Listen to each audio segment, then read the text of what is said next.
Aujourd'hui, on va voir la préparation de ce support avant peinture. Donc là, on est sur un mur en plâtre. Et donc ici, il y a un montant en bois. Et ce qui s'est passé, c'est quand j'ai enlevé le papier peint, et ben, cette partie en plâtre est partie. Donc pour ça, ce que je vais faire, c'est que je vais ouvrir la fissure et je vais utiliser un produit Prestonet, un produit qui est spécial pour les fissures vivantes. C'est un produit élastique, c'est un produit que l'on peut utiliser jusqu'à 3 mm. Je vais ouvrir la fissure qui est ici, parce que c'est cet endroit-là qui va travailler, c'est au niveau de la jonction entre le bois et le plâtre. Et donc avec cet élastique, cet enduit élastique fibré, ça va me permettre de ne pas mettre de bande noyée dans du plâtre. Voilà, donc on va essayer ce produit aujourd'hui. Et puis je vais faire mes joints acryliques et passer un petit coup de peinture blanche pour bien finir mon plafond.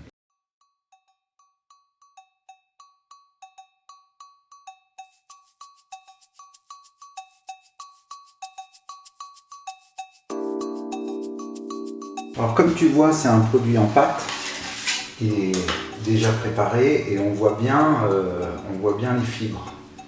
C'est un produit fibré, je dirais même que c'est un produit richement fibré. Tu vois, on voit les petites fibres qui dépassent. Donc j'y vais, je fais mon application. Hop.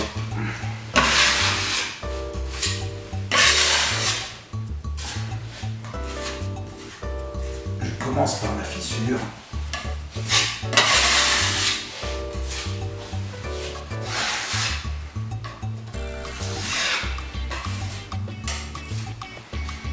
Mm maximum.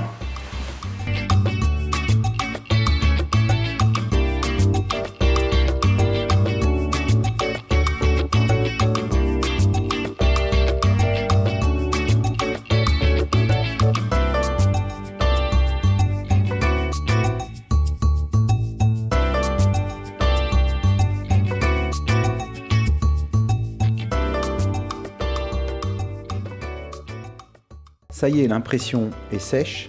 Donc ce que je vais faire, c'est que je vais utiliser le produit de chez Prestonet, l'universel.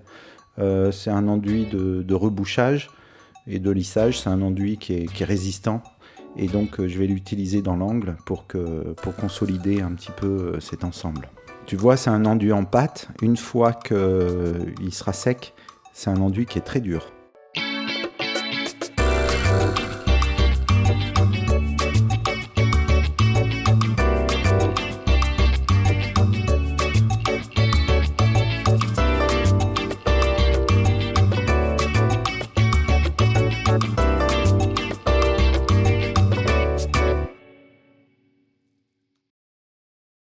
Donc là, j'utilise une cartouche Prestonet. L'avantage, c'est qu'elle sèche assez rapidement et tu vas pouvoir peindre dessus sans que ça craque. Par contre, il faut quand même le laisser sécher 24 heures. Ça tombe bien parce que l'enduit fibré que j'ai mis, c'est un enduit qui, lui, a besoin de sécher 24 heures. Donc, ça me permet de préparer mon chantier et de le laisser se reposer 24 heures. Donc là, je vais faire tous mes joints périphériques. Et comme ça, je vais venir mettre la peinture sur mon joint et je pourrai faire parfaitement mon rechampi. Autrement, tu débordes, tu baves, ça marche pas.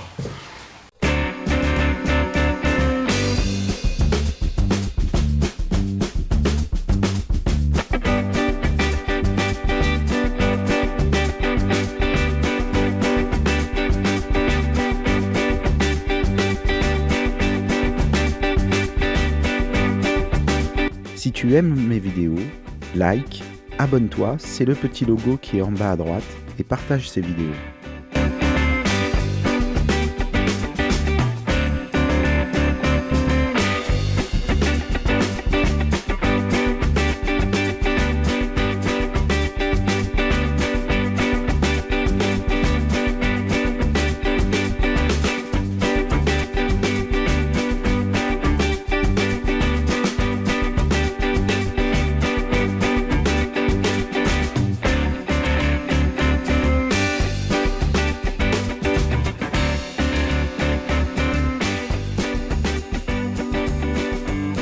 sur le lien qui apparaît pour voir la suite de la vidéo.